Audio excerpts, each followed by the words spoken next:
Yo, what is up guys? It's Pedro here, and in today's video I'll be talking about some players that shined in the Washington Commanders Week 6 win against the Atlanta Falcons. If you guys are new, please subscribe. It really does help out a ton, and it just takes 1 second. So yeah, a good day to be a Commanders fan yesterday. The Commanders won, the Eagles lost against the Jets, the Giants barely lost, but they lost to the Buffalo Bills, and tonight the Chargers play the Cowboys, so there's a chance the Commanders could be the only team that won this week, which would be great. But let's get into some of the studs. I might go into a couple duds, but for the most part, these are going to be, I'll talk about 5 guys that really balled out and then some honorable mentions as well. The first guy is Jamon Davis. I mean, he had an interception to seal the win for the Washington Commanders. He was up against Bijan Robinson and just did a really good job and stayed right with him and made the interception. And he made more than just an interception in that game. He had some nice tackles, and I just thought overall he was really good in this game. He had another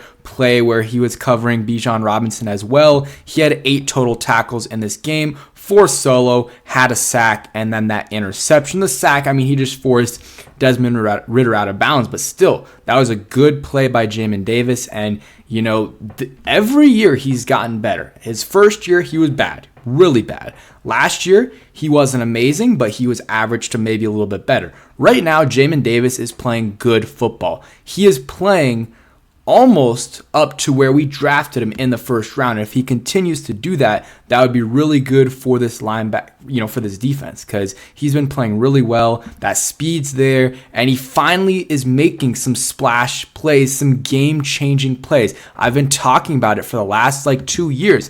We need to see him make some game-changing plays. Against the Denver Broncos, if he doesn't make that forced fumble, we don't win that game, more likely than not. And in this game, we still probably win this game against the Falcons if he doesn't make that play, because I think it was 4th down or 3rd down, but it's still a really good play by Jamon Davis that helped them out and sealed the game for them. So I just want to give props to Jamon Davis. He's been a bright spot on this defense that has been disappointing this year, and he hasn't had a ton of bad games. He's had, he's had maybe 1 or 2 not so great games, 2 or 3 solid okay games, and some really good games. Overall, Jamon Davis is playing good football this year, and I hope this continues. And honestly, I hope not only that this play continues, but he continues to improve like he has the last couple years. It's just PFF. You got to take it with a grain of salt, but his grade has gone up a lot every year. I think it was 48 his first year, and then 60 something last year, and right now it's 73, which is really good.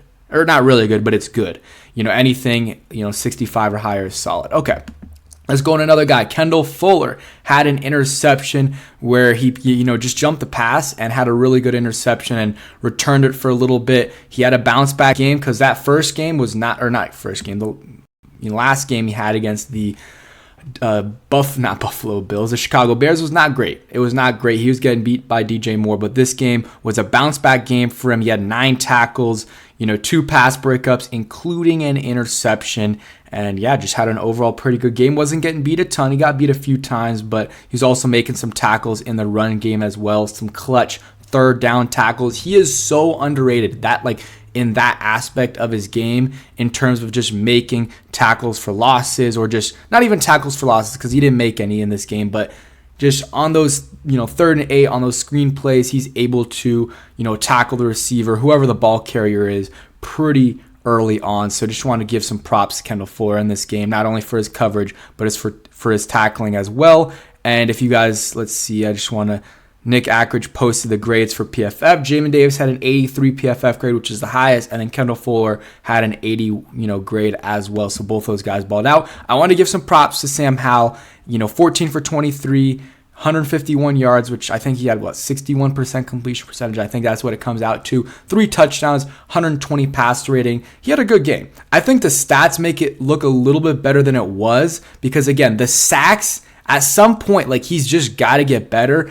And the first, 3-4 games, you can be okay, whatever. It is what it is. He's, young player. It'll get better. But it hasn't gotten much better, honestly. It's 5 sacks every game against D-lines that aren't that good rushing the passers. So he did have a good game for the most part, passing the football. The touchdowns, I'm not saying they're misleading, but a lot of those were easy kind of throws like the one to Gibson or Brian Robinson, even though he's on the move. The one to Curtis Samuel was really good. He also had the one to Jahan Dotson that was dropped, and I don't know who scored on that drive.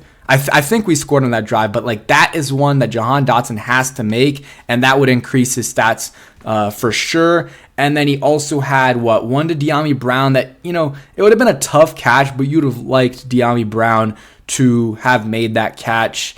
And there was a couple others that maybe they could have caught the ball, but they didn't really attempt to pass it a lot. 23 times. He also, how many rushing yards did he have? He had some rushing yards as well. Let's see. Actually, not many. 4 carries for 3 yards, but I think he had a couple at the end there that were just negative yards for the kneel, 1 or 2 of those. But overall, a good game for Sam Howell. Continues to stack these solid performances, and the biggest thing is he didn't turn the ball over and really wasn't. I guess one time he threw it behind McLaurin. I don't know what was happening there. It hit I think AJ Terrell's heel, and it kind of floated up in the air a little bit, but no one was able to intercept it. That was like the only one that was close to being intercepted that I can remember. So decent day by Sam Howell, and just got to get those sacks. Those sacks have to improve in terms of you just got to throw it away, and that might hurt the completion percentage a little bit, but I much rather be 2nd and 10 than 2nd and 16 or 2nd and 17 and you getting hit. He gets hit so much, and I know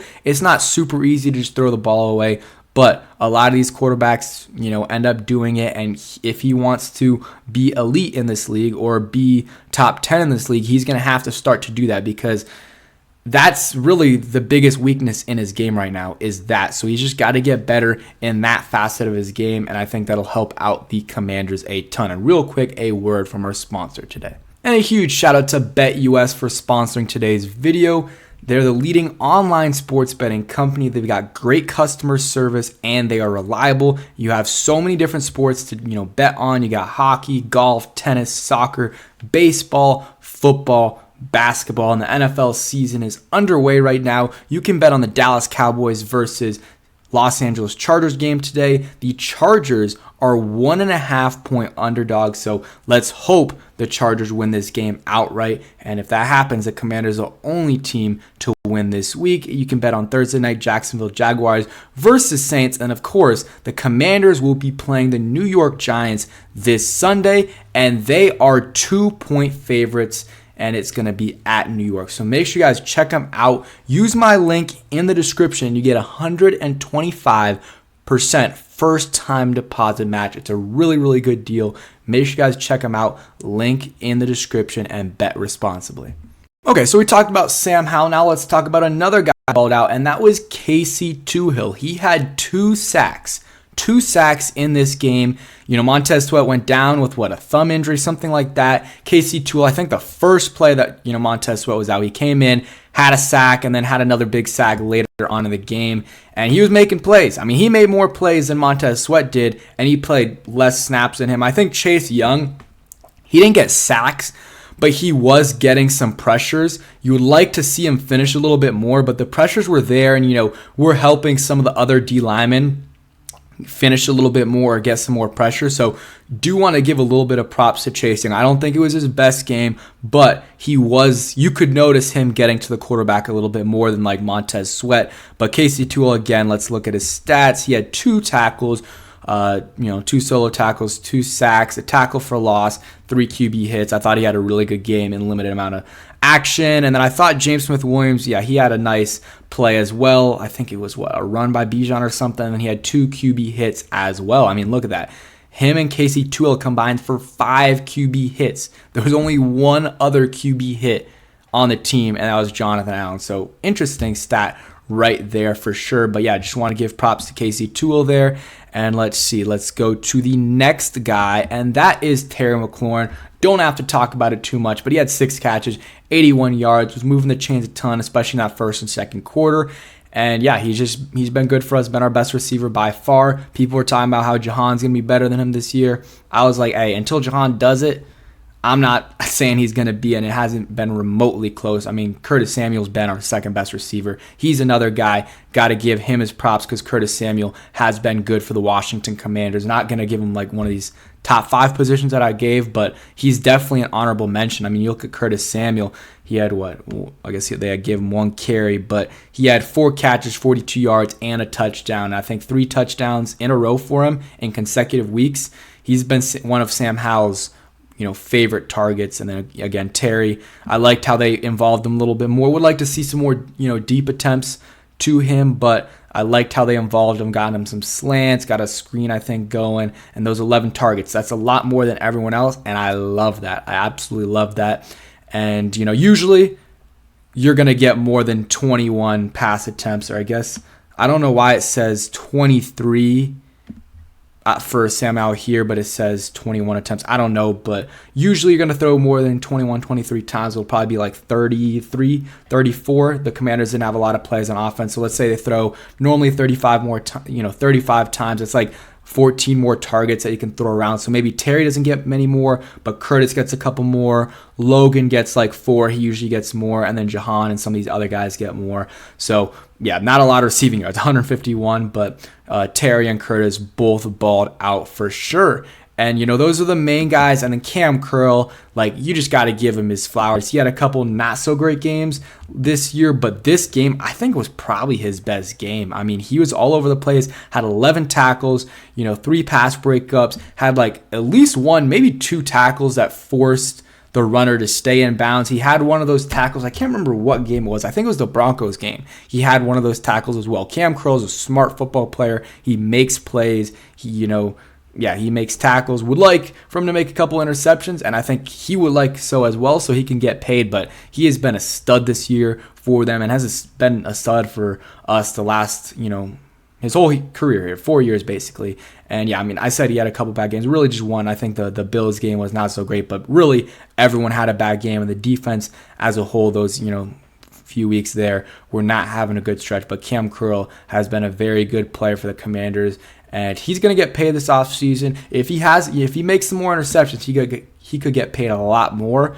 We will see. But those are kind of the main guys I want to talk about. But let's go through some honorable mentions before I talk about some guys that didn't do well. Chris Rodriguez, we'll just go down the line here. He had a solid game. Not enough to give him the top 5 guys that I talked about, but 4 carries, 23 yards, 6 yards a carry, had a 13-yard run, also had a 10-yard run. He deserves, a shout out. Antonio Gibson, 3 carries, 15 yards, 5 yards a pop, and then also had a catch for a yard. Give him some, shout out. I guess Brian Robinson, maybe not in the run game, but he did have a nice 24-yard catch for a touchdown where he ran over, I think it was Richie Grant from the Falcons. So got to give a shout out to Brian Robinson there. On the offensive side, anyone else? I mean, Cornelius Lucas. He had a good game. I didn't hear his name too much, which is good. Thought the offensive line as a whole had a good game. I want to mention one guy before I forget him, because I did not mention him in the post-game reaction yesterday, and I was like, how did I miss it? Jamison Crowder had 1 return, but it was for 61 yards, almost got that touchdown, and that really helped spark the Commanders. That might have been their first touchdown, or it could have been their second that they scored right after that, but that was a great return, and we haven't had that in a really long time, probably since he's been here. So Crowder's been good as a returner. This is one of his first big returns because, our defense hasn't been forcing a lot of punts, but he also has been catching all of them that have been there. So just want to give him a shout out for sure. And let's talk about some other guys. Khaleke Hudson, he had some big plays in this game, had 3 tackles, 2 solo tackles, also had a stop on, a 2-point conversion, had some not so great plays as well, but I thought he flashed a little bit, and I like that they're sprinkling him in a little bit so that, maybe they can start to take Cody Barton snaps down a little bit and switch Khaleke Hudson in, even though Cody Barton did play 100% of snaps, so probably not going to be the case. Cody Barton did have a better game. I'm trying to think of any other guys. John Ridgway made a couple plays as well. Tariq Castro-Fields had a nice tackle on special teams that I remember. I know I'm forgetting someone. I mean, Joey Sly, 4 for 4. Tressway had a solid day. Had 1 pretty bad punt, but also had a 51-yard punt and 3 inside the 20. So, I mean, Benjamin St. Juste, I'm not going to give him a game ball because, He did get an interception, but that was right to him, and he did get beat a ton in this game.